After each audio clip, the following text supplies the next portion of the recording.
Misalnya melihat dokumen yang ditulis oleh Ibnu Tabatobah, yang beliau menulis kitab, namanya itu judulnya adalah Muntaqilah At-Talibiyah. Itu beliau, kalau tidak keliru, wafat tahun 478 Hijri, alias abad kelima. Ya, itu tidak menyebutkan nama Abdullah, juga tidak menyebutkan nama Ubaidillah. Kemudian tulisan dari Al-Ubaidili, itu beliau menulis kitab namanya Tahdzibul Ansab. Itu abad kelima juga tidak menyebutkan tokoh yang bernama Ubaidillah ataupun Abdullah. Ada kitab lagi yang ditulis pada abad ke-5 Hijri, ya. Penulisnya adalah Al-Umari. Kitabnya berjudul Al-Majdi fil Ansab. Itu juga tidak menyebutkan tokoh yang bernama Ubaidillah ataupun Abdullah.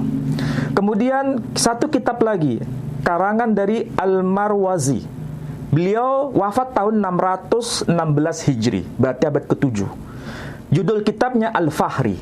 Juga tidak menyebutkan nama Abdullah ataupun Ubaidillah. Kemudian Fakhrur Razi, atau yang disapa dengan nama Ar-Razi, Imam Ar-Razi. Beliau wafat tahun 606 Hijri, berarti abad ke berapa? Ke-7. Beliau menulis kitab yang namanya Asy-Syajarah Al-Mubarakah.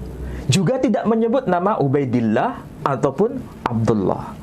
Kemudian Imam Ibnu Taqtaqi, dia menulis kitab yang namanya Al-Asili fi Ansabit Talibin. Juga tidak menyebutkan nama tokoh Ubaidillah maupun Abdullah. Kemudian Ibnu Ambah, dia menulis kitab Umdatut Talib. Juga tidak menyebutkan nama tokoh yang bernama Ubaidillah maupun Abdullah.